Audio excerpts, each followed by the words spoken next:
Tout a un sens. Dans une vallée silencieuse entourée de montagnes brumeuses, vivait un jeune homme nommé Haru, en quête de réponses. Il avait l'impression que chaque événement de sa vie, chaque perte, chaque rencontre, chaque changement était une pièce d'un puzzle qu'il ne pouvait assembler. Il marchait pendant des heures sous le soleil et la pluie, se demandant « Pourquoi cela arrive-t-il ? Pourquoi moi ? Y a-t-il un sens à tout cela ?» Un matin, Haru s'approcha du temple du maître Rikan, un vieil homme connu pour sa sagesse et son calme. Le maître balayait doucement les feuilles tombées, comme s'il dansait avec le vent. Incapable de contenir son anxiété, Haru demanda. « Maître, pourquoi la vie est-elle remplie de choses que je ne comprends pas ? Tout semble chaotique, sans ordre. Y a-t-il un sens à tout cela ?» Rikan sourit sans arrêter de balayer et répondit. « As-tu déjà vu comment une rivière trouve son chemin ? Elle ne force rien, elle ne calcule rien. Elle coule simplement. Pourtant, chaque pierre, chaque courbe la guide vers la mer. Ta vie est la même, tout a un sens, même lorsque tes yeux ne peuvent pas encore le voir. » Le jeune homme fronça les sourcils. « Mais maître, comment puis-je croire que la douleur et les pertes ont un but ?» Le maître leva une feuille tombée entre ses doigts. « Vois cette feuille ? Elle est tombée de l'arbre, et tu pourrais penser que son voyage est terminé. Pourtant, bientôt, elle nourrira le sol pour de nouvelles racines. Rien n'est perdu, rien n'arrive par hasard. Il suffit d'apprendre à faire confiance à ce que tu ne comprends pas encore. » Haru resta silencieux. Les paroles du maître étaient simples, mais elles semblaient le traverser comme un vent froid et doux descendant des montagnes.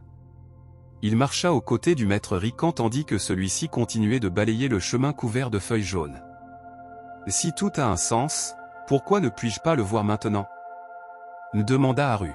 « Parce que tu confonds clarté et contrôle, répondit le maître, s'arrêtant devant un petit étang. Tu veux comprendre avant de vivre, mais la vie ne se révèle qu'après avoir été vécue. » Rikan jeta la feuille sèche dans l'eau et tous deux la regardèrent flotter un instant avant de sombrer.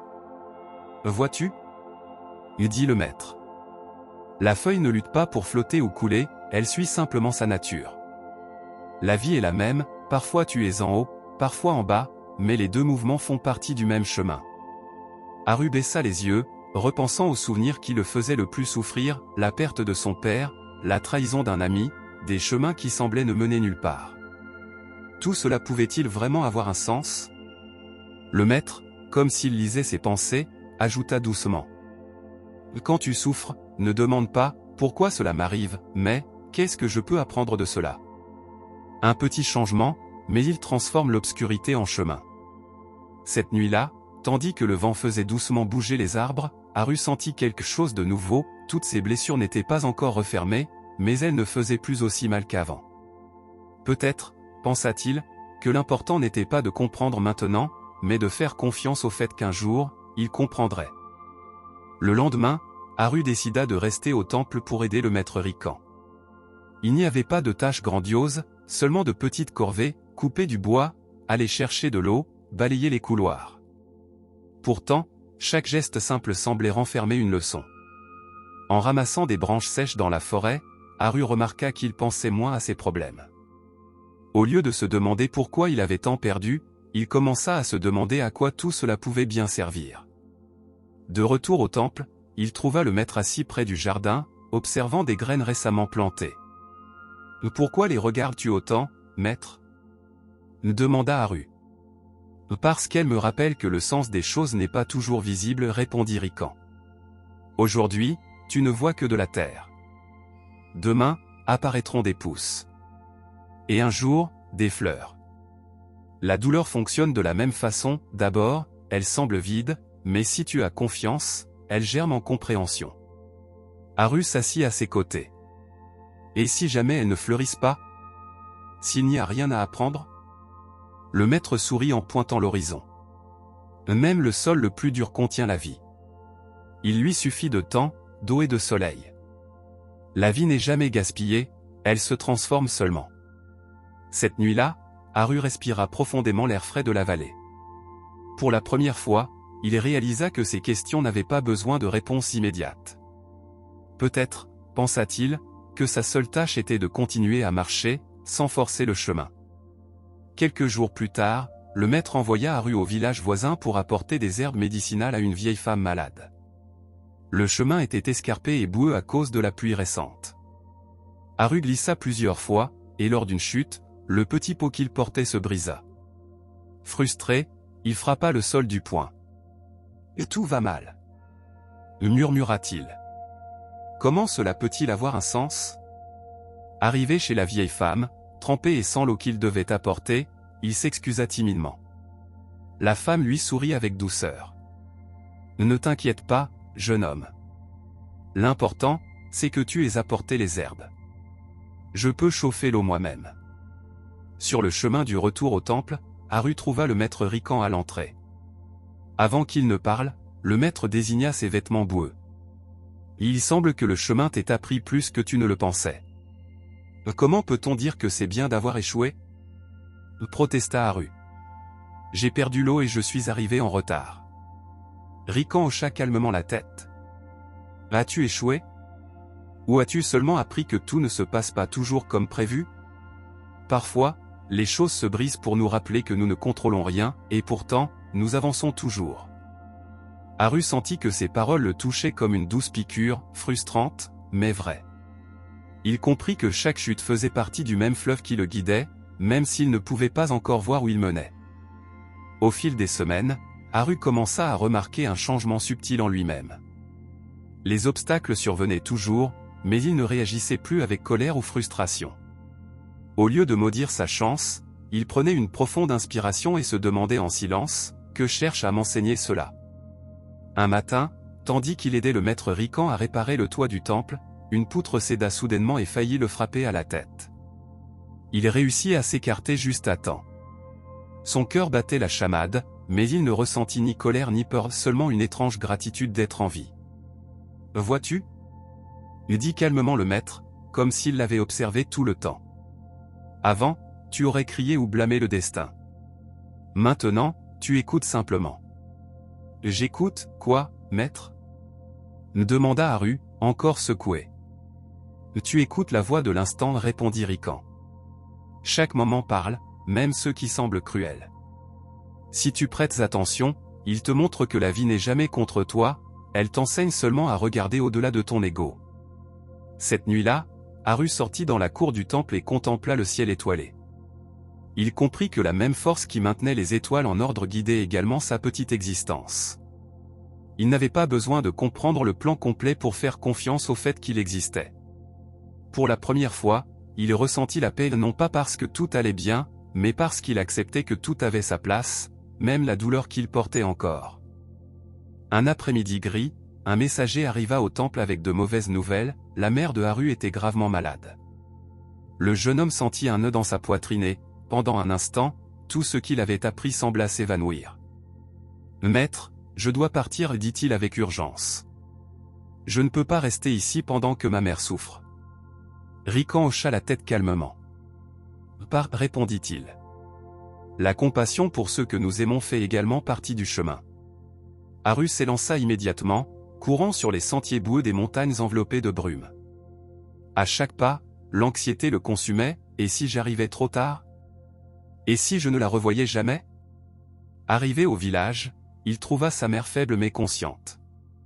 Il passa plusieurs jours à s'occuper d'elle, dormant à peine. Par moments, le désespoir le faisait douter, à quoi sert toute cette philosophie si les gens souffrent quand même?